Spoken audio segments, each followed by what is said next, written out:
வருகிறது. நீங்கள் அதை அறிந்திருப்பீர்கள் என்றால் உங்களை ஆசீர்வதிக்கிற இந்த ஆண்டவரை நீங்கள் பின்பற்ற வேண்டும் என்றால் உங்களுக்கு சொல்ல விரும்புகிறேன். எனக்கு அருமையானவர்களே, வேதம் சொல்லுகிறது எந்த அளவிற்கு இந்த பார்வை இல்லாத இந்த மனிதன் பார்வை பெற்ற பொழுது ஆண்டவருக்கு நன்றியாயிருந்தான். அவன் உடனே தன் நன்றியை ஆண்டவருக்கு அறிவிக்கிறான். எவ்விதமாய் அறிவிக்கிறான் என்றால் அவரையே பின்தொடர்ந்து செல்கிறான். எனக்கு அருமையானவர்களே, ஆண்டவர் நம்மிடத்தில் விரும்புகிறதெல்லாம் நாம் அவரை பின் செல்ல வேண்டும். நாம் அவரை பின் செல்ல வேண்டும். நன்மை பெற்றுக் கொள்வது மாத்திரமல்ல, எனக்கு நன்றியுள்ள இருதயம் இருக்கிறது என்று சொல்வது மாத்திரமல்ல, நன்றியுள்ள இருதயம் உறுதி பெற வேண்டுமானால் நீங்களும் நானும் ஆண்டவரை பின் செல்கிறவர்களாக இருக்க வேண்டும். A thankful person is confirmed by his walk. அவருடைய நடத்தையினாலே அவருடைய நன்றியுள்ள இருதயமானது உறுதிப்படுத்தப்படுகிறது. நாளை யோசித்து பாருங்கள். நான் தன்னை பெற்றுக் கொண்ட நீங்கள் ஆண்டவரை பின்பற்றுகிறீர்களோ அல்லாவிட்டால் உங்கள் சொந்த வழியிலே நீங்கள் போய் கொண்டிருக்கிறீர்களோ? ஆண்டவர் உங்களை அழைக்கிறார் என்ற நாளிலே அவருக்கு பின் செல்லும்படியாய் அவருடைய சித்தம் செய்யும்படியாக ஆண்டவர் உங்களை அழைக்கிறார். இந்த குருடன் வேதம் சொல்லுகிறது, அவர் பார்வை இழந்த உடனே தேவனை மகிமைப்படுத்திக் கொண்டே அவரை பின் சென்றாரா? தேவனை மகிமைப்படுத்திக் கொண்டே அவரை பின் சென்றாரா? நண்பர்களே, தேவனை நீங்கள் மகிமைப்படுத்த வேண்டும். அவரை பின் செல்கிறதானால் அவரை மகிமைப்படுத்திக் கொண்டே பின் செல்ல வேண்டும். ஏதோ சும்மா சொல்லுவதல்ல, ஆண்டவர் செய்த நன்மைகளை நினைத்து அவரை புகழ்ந்து கொண்டே நீங்கள் ஆண்டவர் பின் செல்லும்படியா ஆண்டவர் உங்களை குறித்து விரும்புகிறார்.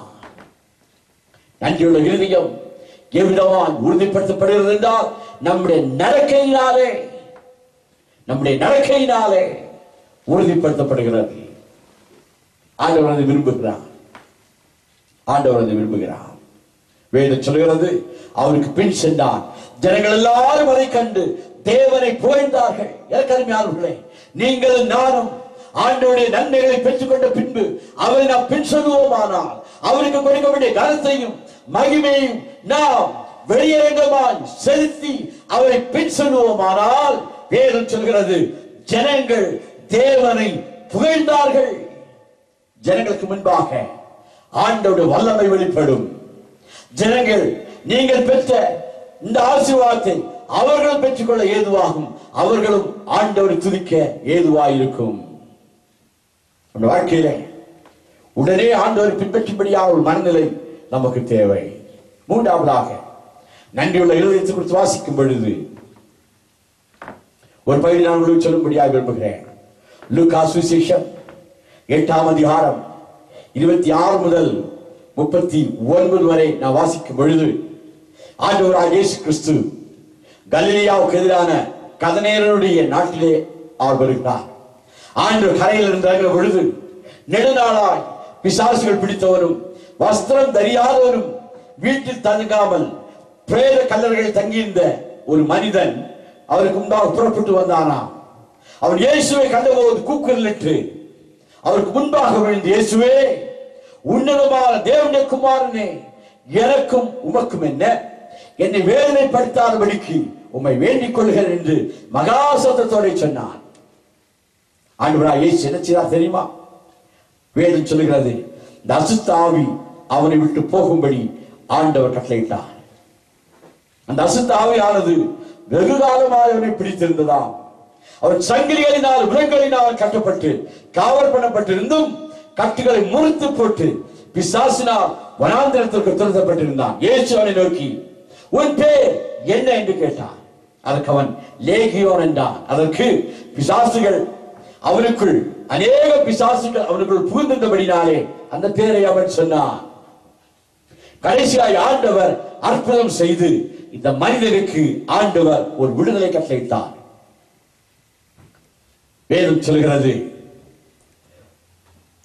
38வது வசனத்திலே, பிசாசுகள் நீங்கின மனுஷன் அவரோடு கூட இருக்கும்படி உத்தரவு கேட்டான்.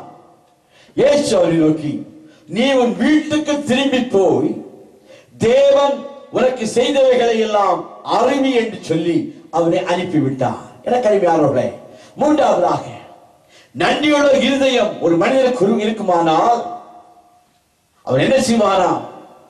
தேவன் தனக்கு செய்தவைகளை எல்லாம் மற்ற இடத்துல போய் அவன் அறிவிப்பான். மூன்றாவது point, the thankful person is confirmed by his proclamation. தன் வாழ்க்கையிலே அவன் பெற்றுக்கொண்ட நன்மைகளை மற்றவர்களுக்கு அறிவிப்பான். என கருமையானவர்களே, எத்தனை முறை ஆண்டவரிடத்தில் நாம் நன்மை பெற்றுக் கொண்டிருக்கிறோம். எத்தனை முறை ஆண்டவரிடத்தில் நாம் வியாதியிலிருந்து விடுதலை பெற்றுக் கொண்டிருக்கிறோம். எத்தனை முறை நாம் நம்முடைய கண்ணீர் ஆண்டவரால் துடைக்கப்பட்டிருக்கிறது. நாம் இந்த ஆண்டவரை குறித்து மற்ற ஜனங்களுக்கு நாம் சொல்லி இருக்கிறோமா? யோசித்து பாருங்கள். நன்றியுள்ள இருதயம் எவ்விதமாக உறுதிப்படுத்தப்படும் என்றால், நீங்கள் தேவனை குறித்து சொல்லுகிற வார்த்தை நிமித்தமாகவே உறுதிப்படுத்தப்படும்.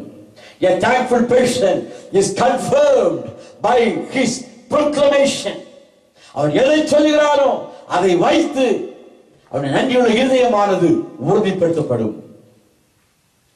நான் உங்களுக்கு சொல்ல விரும்புகிறேன், ஆண்டவராகிய இயேசு அந்த மனிதனை பார்த்து சொன்னார், நீ உன் வீட்டுக்கு திரும்பி போய் தேவன் உனக்கு செய்தவைகளை எல்லாம் அறிவி என்று சொல்லி ஆண்டவரை அனுப்பிவிட்டார். நண்பரே, நீங்கள் பெற்ற நன்மைகளை மற்றவர்களுக்கு அறிவிக்க வேண்டும்.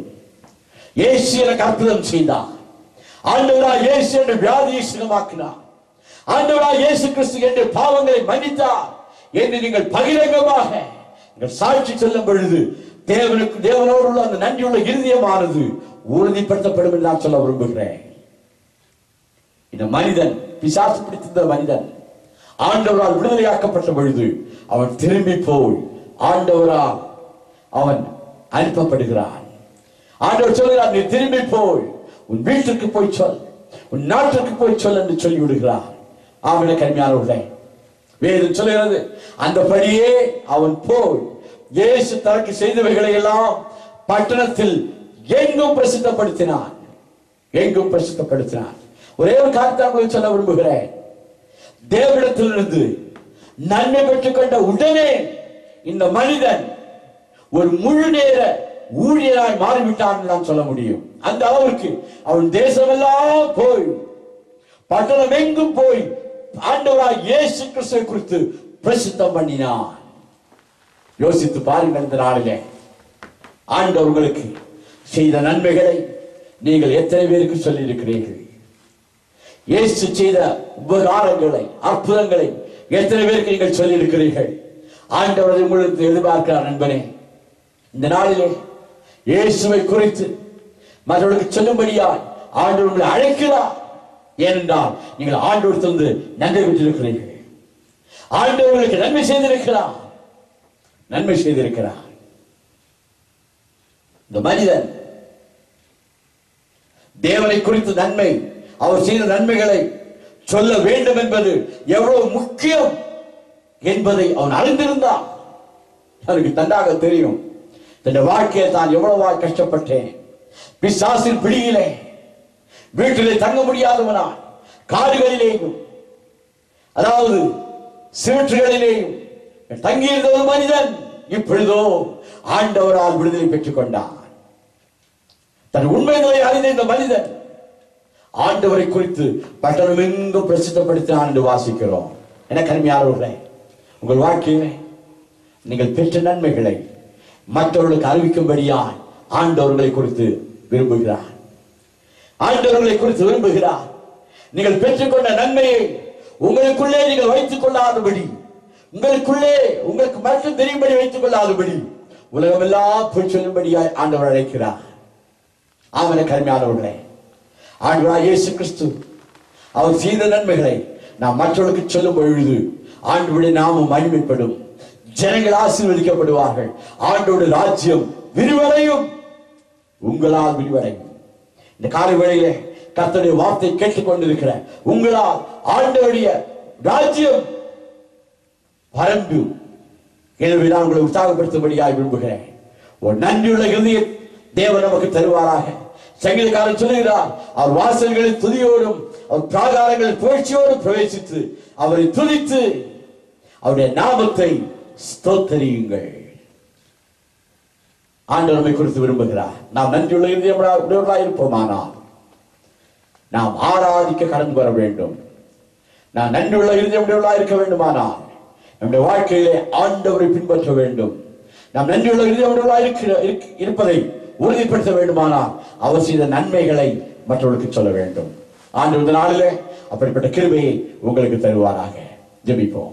பரலோக பிதாவே, நசரேயனாகிய இயேசுவின் நாமத்தினாலே உம்முடைய சமூகத்தில் வருகிறோம். ஆண்டவரே, இந்த காலை வேளையில நன்றியுள்ள இருதயம் எங்களுக்கு தாரும்.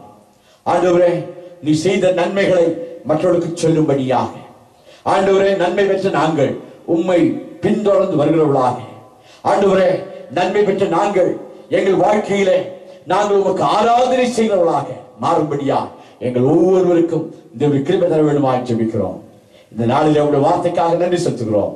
ஆண்டவரே, இந்த வார்த்தை பெற்றுக்கொண்ட உங்களுடைய பிள்ளைகள் மேல் உங்களுடைய ஆசீர்வாதம் நிறைவாய் தங்கும்படியாய் நாங்கள் வேண்டுகிறோம். நீ செய்வதற்காக ஸ்தோத்திரம். ஒவ்வொரு ஆசீர்வதியும் ஆண்டவரே, நசரேயனாகிய இயேசுவின் நாமத்தினாலே ஜெபிக்கிறோம் நல்ல பிதாவே. ஆமென்.